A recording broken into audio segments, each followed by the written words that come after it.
भाई 2025 ने हमें अब तक कुछ बड़ी, बोल्ड और बिल्कुल अनप्रिडिक्टेबल मूवीज दी हैं जिन पर मैं वीडियोस भी बना चुका हूं। लेकिन क्या आप जानते हो कि इस साल नेटफ्लिक्स पर कौन सी फिल्म्स ने सबसे ज्यादा व्यूअरशिप गैदर की है और उनमें से कौन सी जेन्युइनली वर्थ वॉचिंग है, 100% वर्थ योर टाइम है। तो आज के वीडियो में हम वही कवर करने वाले हैं 2025 के पहले क्वार्टर की 5 most watched films on Netflix जिन्हें नेटफ्लिक्स यूजर्स ने सबसे ज्यादा पसंद किया है। तो कुछ सरप्राइज हिट्स, कुछ अनएक्सपेक्टेड फ्लॉप्स और कुछ ऐसी फिल्में जो सिर्फ और सिर्फ नॉस्टैल्जिया की वजह से ही सुपर हिट बनी है, ये सब इस वीडियो में मिलेगा। तो अगर आप कंफ्यूज हो कि इस वीकेंड पर नेटफ्लिक्स पर क्या देखना चाहिए तो भैया फिर ये वीडियो तुम्हारे लिए। तो वीडियो को एंड तक जरूर देखना, क्योंकि नंबर 3 पर एक ऐसी फिल्म है जो इतनी क्रिंजी है कि आपको हंसी आ जाएगी कि वो इस वीडियो में कैसे आई। तो चलिए फिर जल्दी से वीडियो शुरू करते हैं।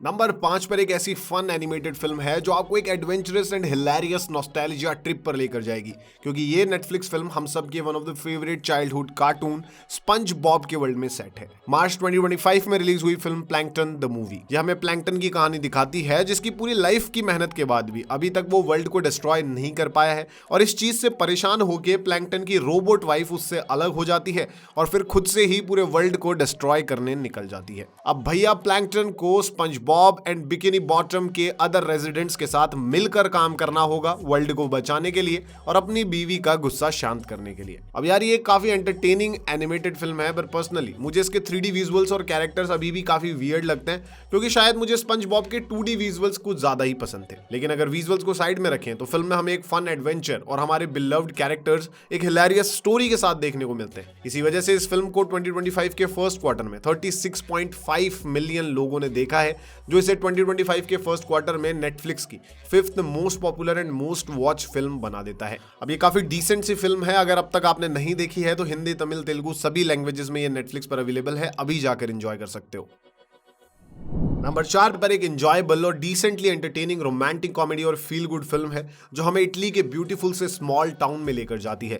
फरवरी 2025 में रिलीज हुई फिल्म ला डॉल्स विला, यह हमें एक विडोवर की कहानी दिखाती है जिसे पता चलता है कि उसकी यंग बेटी इटली में परमानेंटली मूव इन करने वाली है और उसने वहां पर एक टूटा फूटा सा घर खरीदा है। तो अपनी बेटी को इस डिजास्टरस डिसीजन से बचाने के लिए वो इटली निकल पड़ता है, पर वहां पर पहुंचने के बाद वहां के स्मॉल टाउन लिविंग और एक ब्यूटीफुल वुमेन उसका पूरा पर्सपेक्टिव लाइफ को लेकर बदल देती है। और जैसा कि मैंने पहले कहा था, ये एक डिसेंटली एंटरटेनिंग फिल्म है जिसमें हमें कुछ लाइकेबल कैरेक्टर्स मिलते हैं, कुछ ब्यूटीफुल सीनरीज मिलती है, कुछ ह्यूमरस मोमेंट्स मिलते हैं और एक डिसेंट स्टोरी मिलती है। अब इस फिल्म में काफी सारी कमियां हैं, लेकिन मेरे ओपिनियन में ये एक स्टैंडर्ड सी रोम कॉम मूवी है जिसको जबरदस्ती क्रिटिक करने का कोई फायदा नहीं है। इसलिए मैं सिर्फ इतना कहूंगा कि स्कॉट फॉले एक चार्मिंग लीड है फिल्म में जो इसको एक काफी फन टू वॉच एंटरटेनर बना देते हैं। तो अगर पर्सनली रोम कॉम मूवीज काफी पसंद है तो फिर इस फिल्म को ट्राई कर सकते हो। इसको अभी तक 38.4 मिलियन व्यूज मिले हैं, जो इसे 2025 के फर्स्ट क्वार्टर की 4th most watched Netflix film बनाते हैं। नेटफ्लिक्स पर ये हिंदी में अवेलेबल है। नंबर 3 पर एक क्रिंजी कॉमेडी फिल्म है जिसका सेटअप एंजॉयबल हो सकता था, लेकिन यह फिल्म ना ही कंप्लीटली अपनी क्रिंजीनेस को एक्सेप्ट करती है, ना ही कभी भी हर्ट फेल्ट इनफ बन पाती है। मैं बात कर रहा हूं फरवरी 2025 में रिलीज हुई फिल्म काइंड ऑफ प्रेग्नेंट की। यह हमें लाइनी नाम की एक वुमन की कहानी दिखाती है जो अपनी प्रेग्नेंट बेस्ट फ्रेंड से जेलस होकर एक फेक बेबी बम्प लगा लेती है और अपनी प्रेगनेंसी के बारे में झूठ बोलना शुरू कर देती है। लेकिन जब वो अपने ड्रीम मैन से मिलती है तब उसका ये झूठ उस पर ही भारी पड़ जाता है। अब मेरे हिसाब से तो ये एकदम फेल्ड कॉमेडी फिल्म है, ना ही इसकी कॉमेडी उतनी ज्यादा अच्छी है, ना ही इसके सीरियस मोमेंट्स उतने हर्ट फेल्ट हैं और मुझे तो इसका कॉन्सेप्ट ही बिल्कुल वाहियात लगा। अब देखो, अगर कोई एमी श्यूमर की कॉमेडी का फैन है ना तो फिर ये फिल्म उन्हें थोड़ी बहुत ठीक लग सकती है, पर समहाउ काइंड ऑफ प्रेग्नेंट को अभी तक फिर भी 43.1 मिलियन व्यूज मिल चुके हैं, जो मेरी बात को बिल्कुल झुटला देते हैं। आई डोंट नो किसने इसे देखा है और क्यों इसे देखा है, लेकिन भैया इसे देखा तो गया है और 2025 के पहले क्वार्टर की ये 3rd most watched Netflix film बन गई है। अब मैं तो इसको बिल्कुल भी रिकमेंड नहीं करता हूं, लेकिन अगर तुम्हें देखनी है तो नेटफ्लिक्स पर ये हिंदी में अवेलेबल है।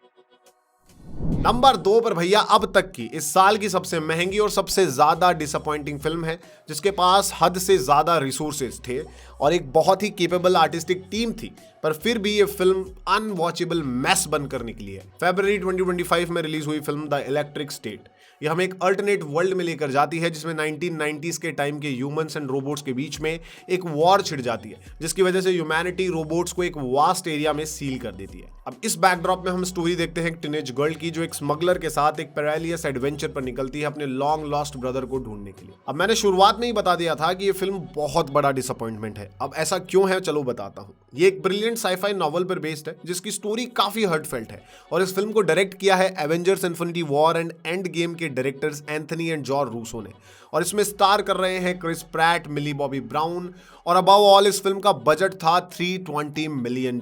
इतनी सारी चीजें होने के बाद भी ना ही इस फिल्म की स्टोरी अच्छी है, ना ही विजुअल्स अच्छे हैं, ना ही कैरेक्टर्स अच्छे हैं। इतना बड़ा बजट होने के बाद भी ये फिल्म सिर्फ और सिर्फ 55.3 मिलियन व्यूज ही गैदर कर पाई है और इसे फर्स्ट क्वार्टर की सेकंड मोस्ट वॉच्ड फिल्म का दर्जा तो मिल चुका है।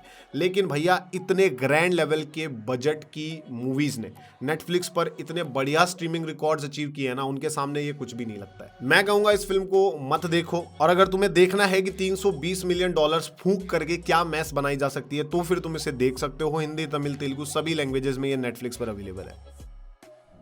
नंबर 1 पर है एक nostalgic but new spy action comedy film जो हमें अर्ली 2000s के कैमरन डियाज एक्शन फिल्म्स की याद दिलाती है, मोस्टली क्योंकि इस फिल्म के साथ कैमरन डियाज फाइनली अपना एक्टिंग करियर रिज्यूम कर रहे हैं। जनवरी 2025 में रिलीज हुई फिल्म बैक इन एक्शन ये हमें 2 फॉर्मर CIA स्पाइस की कहानी दिखाती है जो अपनी स्पाई लाइफ को छोड़कर एक फैमिली शुरू करते हैं, पर जब उनकी पास्ट लाइफ उनकी फैमिली की लाइफ को थ्रेटन करती है तब उन्हें एक लास्ट टाइम फिर से स्पाइस बनना पड़ता है। अब अगर एकदम साफ साफ कहूं तो ये एक डम्ब एक्शन फिल्म है जिसका ना ही कॉन्सेप्ट यूनिक है और ना ही स्टोरी इतनी ज्यादा अच्छी है, पर फिर भी ये फिल्म क्वाइट एंटरटेनिंग है। इसके कैरेक्टर्स काफी लाइकेबल और एंटरटेनिंग है और इसके कुछ एक्शन सीन्स भी रिलेटिवली एंजॉयबल है। पर mostly I like this film क्योंकि ये फिल्म मुझे early 2000 films like night and day and killers जैसी फिल्मों की याद दिला देती है। शायद नॉस्टैल्जिया ही रीजन है इस फिल्म के मैसिव 131 मिलियन व्यू काउंट के पीछे, जो इस फिल्म को इस साल की अब तक की नेटफ्लिक्स की सबसे मोस्ट वॉच्ड फिल्म बना देता है। भाई अगर आप भी उस नॉस्टैल्जिया को टच करना चाहते हैं, फील करना चाहते हैं तो इस फिल्म को फिर आप ट्राई कर सकते हैं।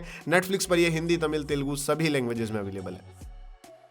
तो भाई लोगों ये थी 2025 के पहले क्वार्टर की top 5 most watched films on Netflix. अब इनमें से कुछ तो बहुत अमेजिंग थी और कुछ बिल्कुल ही डिजास्टर, बिल्कुल बकवास, रबिश कह सकते हैं, लेकिन सब ने कैसे न जैसे अपनी ऑडियंस ढूंढी ली है। अब आपने इनमें से कौन सी देखी है? क्या आपका और मेरा ओपिनियन मैच कर पाया इस लिस्ट में? तो नीचे कमेंट्स में आके ये दोनों चीजें जरूर शेयर करना। अगर तुम्हें ऐसे ही फन मूवी ब्रेकडाउन्स पसंद है तो वीडियो को लाइक करो और चैनल को सब्सक्राइब कर लो क्योंकि भाई आगे भी ऐसे ही धमाकेदार रिकमेंडेशंस इस पे आने वाले हैं। अब ये तो थी मोस्ट वॉच्ड मूवीज, लेकिन नेटफ्लिक्स पर सबसे बेस्ट वेब सीरीज रियल में कौन सी है? 100% जेन्युइन। लेफ्ट वाले वीडियो को जाकर देखो, इसमें सारी मिल जाएंगी। तो बस आज के लिए इतना ही, जल्द मिलूंगा एक नेक्स्ट कड़क वीडियो में। तब तक के लिए जय हिंद, जय भारत।